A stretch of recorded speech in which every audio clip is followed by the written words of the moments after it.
Good morning friends, जय हिंद, जय भारत। सब सब्सक्राइबर्स को मेरा नमस्कार व धन्यवाद। दोस्तों, मैं के.आर. बुनकर लक्ष्य एकेडमी 88 में आपका हार्दिक अभिनंदन करता हूं। मैं आज आपके लिए बहुत ही इम्पोर्टेंट टॉपिक जो रसायन विज्ञान का है, रासायनिक अभिक्रियाओं के प्रकार, टाइप्स ऑफ केमिकल रिएक्शंस लेकर आया हूं, जो 10th, 11th, 12th REET level second science, SSC व यूपीएससी की दृष्टि से बहुत ही इम्पोर्टेंट टॉपिक है। अगर आपको वीडियो पसंद आए तो चैनल को लाइक, सब्सक्राइब, कमेंट व अपने दोस्तों के साथ शेयर जरूर करें। अपना टॉपिक है दोस्तों आज का, रासायनिक अभिक्रियाओं के प्रकार, टाइप्स ऑफ केमिकल रिएक्शंस। देखो दोस्तों, वैसे तो रासायनिक अभिक्रियाएं बहुत प्रकार की होती है, लेकिन मैंने आपके सिलेबस के अकॉर्डिंग 4 रासायनिक अभिक्रियाओं का चयन किया है, जिनमें पहली है संयोजन या योगात्मक अभिक्रिया, वियोजन या अपघटन अभिक्रिया, तीसरी है विस्थापन अभिक्रिया और चौथी है ऑक्सीकरण अपचयन। और ऑक्सीकरण अपचयन को ही कहते हैं उपचयन अपचयन अभिक्रिया। इसी का तीसरा नाम है अपोपचयन और चौथा नाम है रेडॉक्स अभिक्रिया, जो सबसे ज्यादा इंपॉर्टेंट है। रेडॉक्स अभिक्रिया के नाम से भी इस अभिक्रिया को जाना जाता है, जिसमें पहला अपना टॉपिक है या पहली अपनी अभिक्रिया है संयोजन अभिक्रिया। पहली अभिक्रिया कौन सी है? संयोजन अभिक्रिया। दोस्तों, सब समझते हो संयोजन का मतलब क्या होता है? जुड़ना। संयोजन का मतलब जुड़ना। इसी का दूसरा नाम है योगात्मक अभिक्रिया। संयोजन का मतलब संयोग होना या जुड़ना। इस अभिक्रिया को एडिशन रिएक्शन या योगात्मक अभिक्रिया भी कहते हैं। तो सबसे पहले इसकी परिभाषा पढ़ लेते हैं अपन। वह अभिक्रिया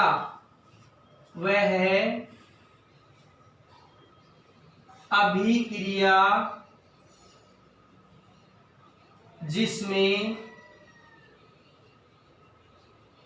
दो या दो से अधिक अभिकारक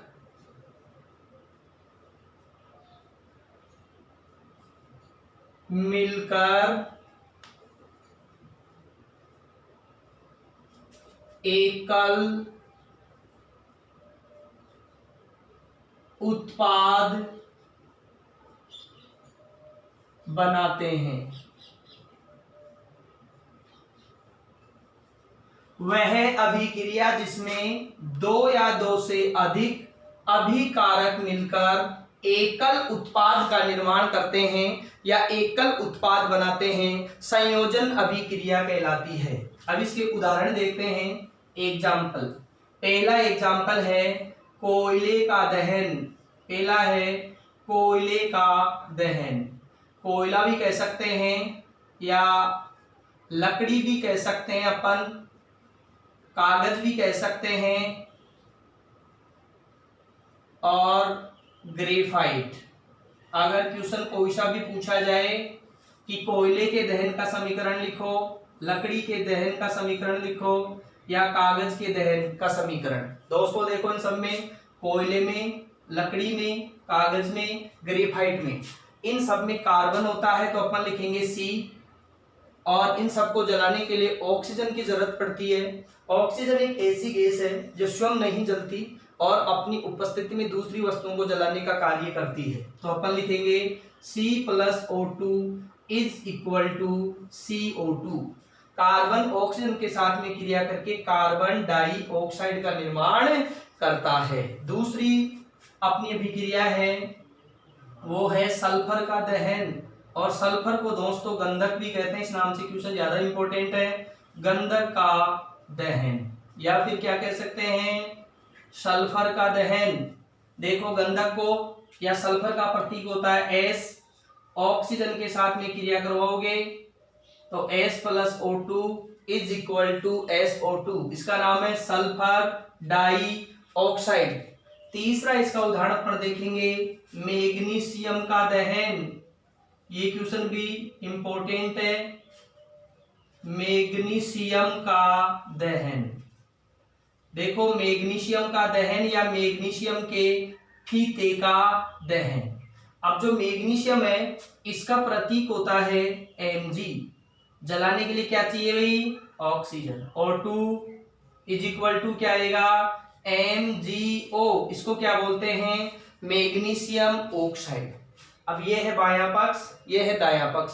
समीकरण को हल करेंगे, इधर Mg का 1 है, इधर 1 है, लेकिन ऑक्सीजन के यहाँ पे 2 है, यहाँ पे ऑक्सीजन का क्या है? 1।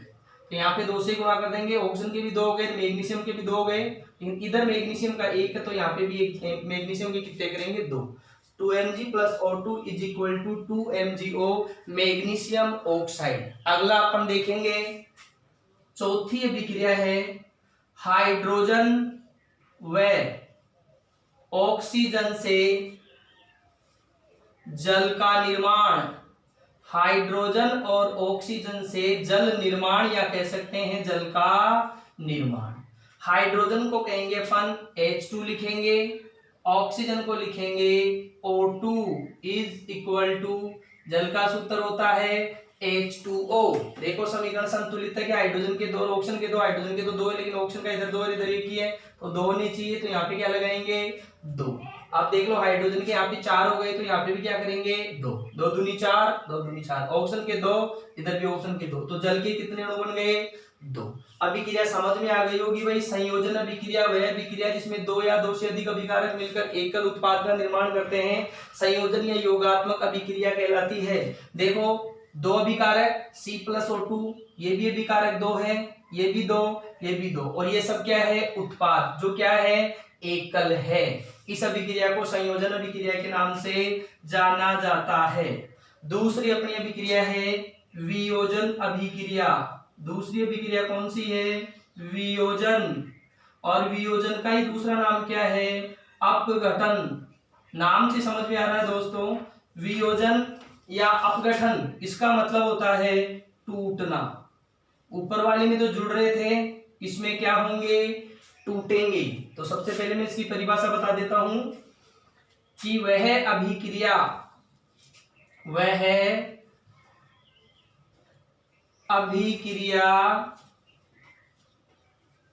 जिसमें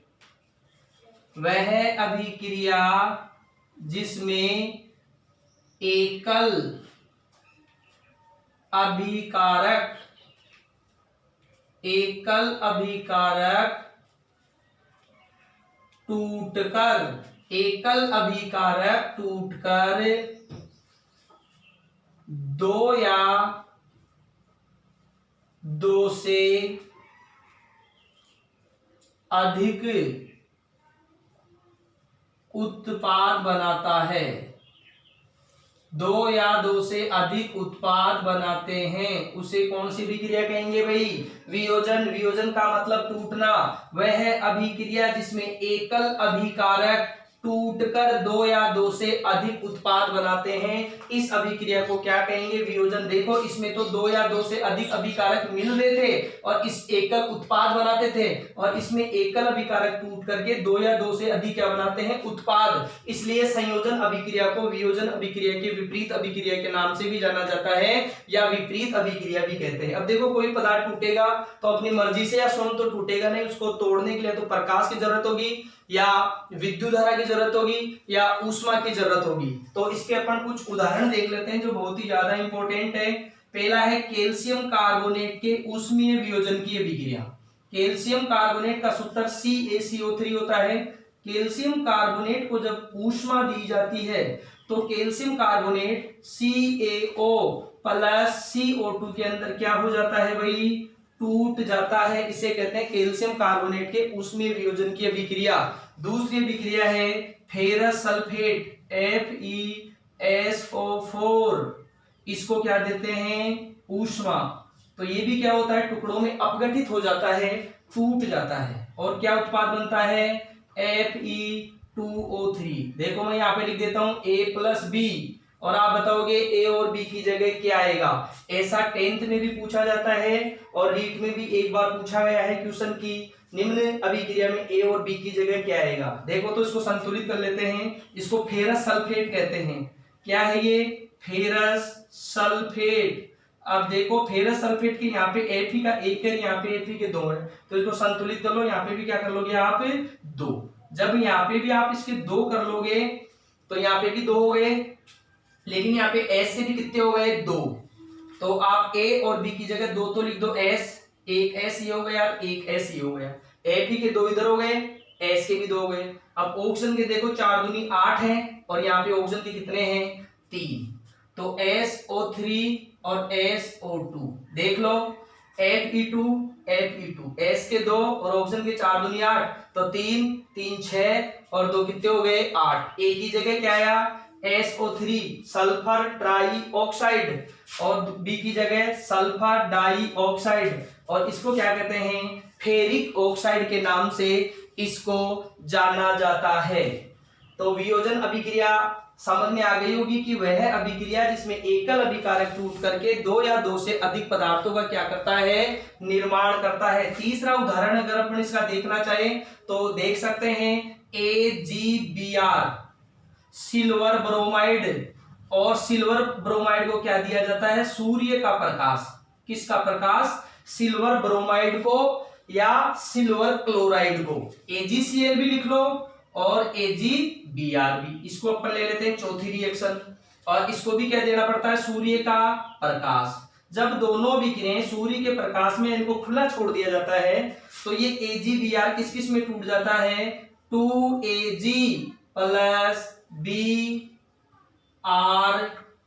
समीकरण को संतुलित करेंगे, 2Ag तो ये हो गया 2Ag, Br के दो तो Br के दो। देखो ये क्वेश्चन पूछा हुआ इंपॉर्टेंट क्वेश्चन है कि AgBr का उपयोग किसमें किया जाता है। AgBr का उपयोग श्याम श्वेत फोटोग्राफी में, जिसको अपन कहते हैं ब्लैक एंड व्हाइट फोटो बनाने में किया जाता है। इसी प्रकार सिल्वर क्लोराइड भी प्रकाश की उपस्थिति में अपघटित होकर के क्या बनाता है, 2Ag प्लस Cl2। समीकरण को अपन संतुलित करेंगे तो यहाँ पे Ag का एक है, यहाँ पे दो है, तो क्या करेंगे, दो कर लेंगे। तो 2Ag प्लस Cl2। एक उदाहरण और बता देता हूं, लास्ट है पांचवा, जल का विद्युत अपघटन। जल का सूत्र होता है 2H2O।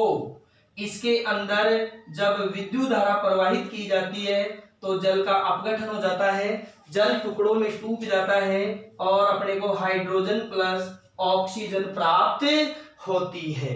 एक बार वीडियो को रोक करके इसका स्क्रीनशॉट ले लीजिए, फिर आगे वाली अभिक्रिया समझा देता हूं।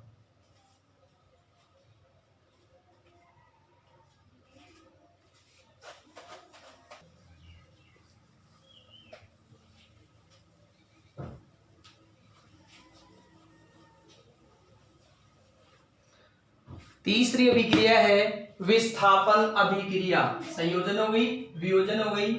तीसरी अभिक्रिया अपन पढ़ेंगे विस्थापन अभिक्रिया। देखो इसमें भी दोस्तों नाम से समझ में आ रहा होगा, विस्थापन का मतलब होता है आदान प्रदान या स्थान परिवर्तित करना, स्थान बदल लेना। तो इसमें के अंदर अपन परिभाषा लिखेंगे, वह अभिक्रिया जिसमें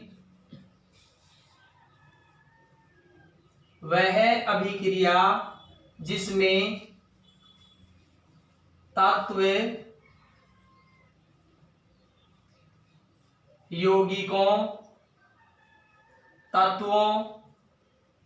यौगिकों या आयनों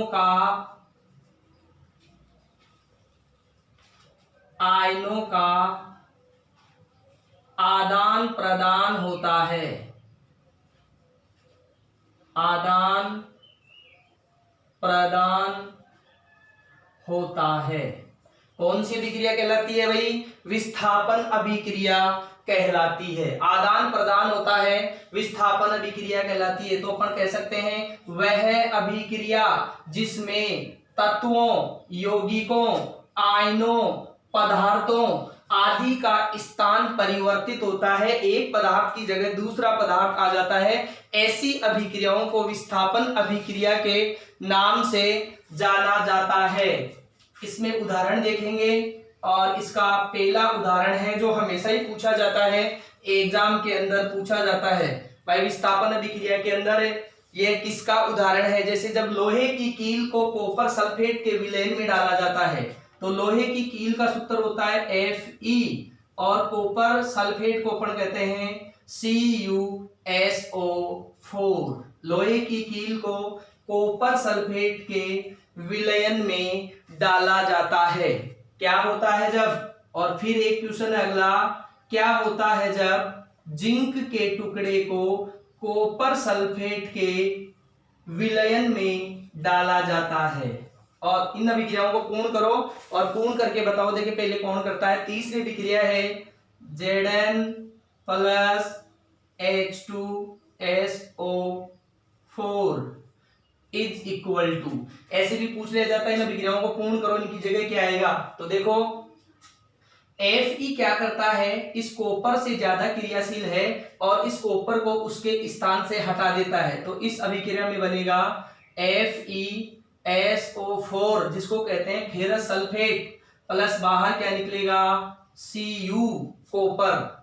दूसरे अभिक्रिया में ये जो जिंक है ये भी कॉपर से ज्यादा क्रियाशील है तो ये भी उसको उसके स्थान से हटा देगा। इसमें बनेगा ZnSO4 और बाहर क्या निकलेगा Cu।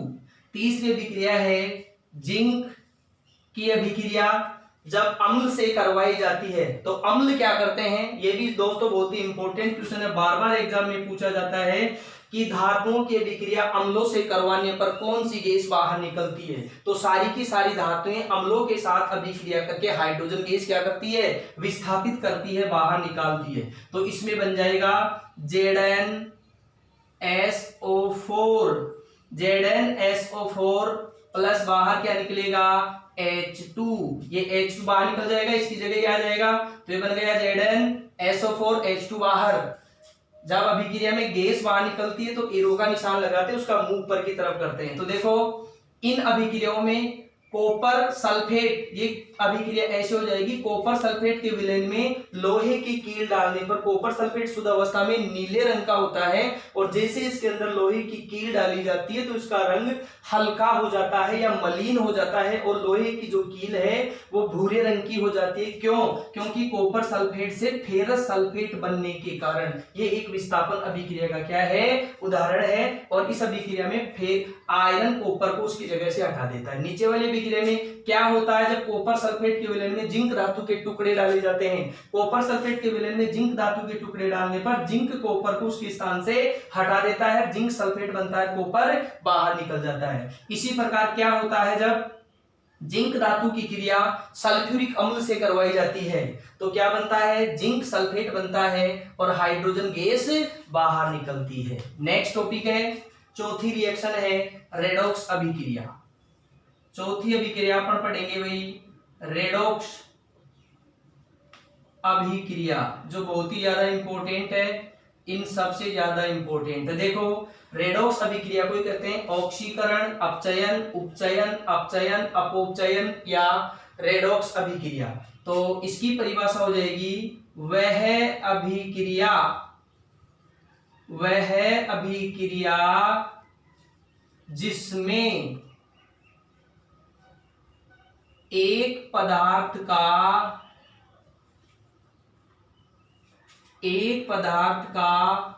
ऑक्सीकरण, एक पदार्थ का ऑक्सीकरण व दूसरे पदार्थ का अपचयन हो, दूसरे पदार्थ का अपचयन हो, कौन सी अभिक्रिया कहलाती है, रेडॉक्स अभिक्रिया कहलाती है। देखो भाई वह अभिक्रिया जिसमें एक पदार्थ का क्या हो, ऑक्सीकरण हो। ऑक्सीकरण का मतलब है जिसमें ऑक्सीजन की वृद्धि होती हो और हाइड्रोजन की कमी होती हो, और दूसरे पदार्थ का क्या हो, अपचयन हो। अपचयन का मतलब है जिसमें हाइड्रोजन की वृद्धि होती हो और ऑक्सीजन की क्या होती हो, कमी होती हो, ऐसी अभिक्रिया को अपचयन कहेंगे। तो रेडॉक्स अभिक्रिया में क्या होगा, वह अभिक्रिया जिसमें एक पदार्थ का तो ऑक्सीकरण हो और दूसरे पदार्थ का क्या हो, अपचयन हो। कौन सी अभिक्रिया अभिक्रिया कहलाती है, रेडॉक्स अभिक्रिया कहलाती है। तो इसके उदाहरण देखते हैं। एग्जाम्पल इसके ज्यादा इंपॉर्टेंट है, उदाहरण ही पूछे जाते हैं एग्जाम में। जैसे जिंक ऑक्साइड ZnO, ZnO की जब कार्बन के साथ में क्रिया करवाई जाती है तो क्या बनता है, इसमें बनता है जिंक प्लस कार्बन मोनोऑक्साइड। अब देखो ये जो जिंक है, ZnO है, सॉरी, ये जो जिंक ऑक्साइड है इससे ऑक्सीजन यहाँ पे हट रहा है, और इसमें देखो जो कार्बन है इसके साथ में इधर ऑक्सीजन क्या हो रहा है, जुड़ रहा है। तो यहां से ऑक्सीजन तो हट रहा है, मतलब ऑक्सीजन की कमी हो रही है। तो ZnO का Zn में क्या हो रहा है भाई, अपचयन हो रहा है। जिंक ऑक्साइड का Zn में तो अपचयन हो रहा है, और कार्बन के साथ में ऑक्सीजन की वृद्धि हो रही है। तो इसका क्या हो रहा है, कार्बन का कार्बन मोनोऑक्साइड में क्या हो गया, ऑक्सीकरण हो गया। तो मैंने क्या कहा परिभाषा में, ये तो कहा वह अभिक्रिया जिसमें एक पदार्थ का ऑक्सीकरण, इसका तो ऑक्सीकरण हो रहा है, और एक पदार्थ का अपचयन हो रहा है। ऐसी अभिक्रियाओं को कौन सी अभिक्रिया कहेंगे, रेडॉक्स अभिक्रिया। दूसरा उदाहरण है CuO plus H2 is equal to तापन। जब कॉपर ऑक्साइड की अभिक्रिया हाइड्रोजन के साथ में करवाई जाती है तापन के साथ, तो क्या बनता है, Cu प्लस H2O बाहर निकलता है।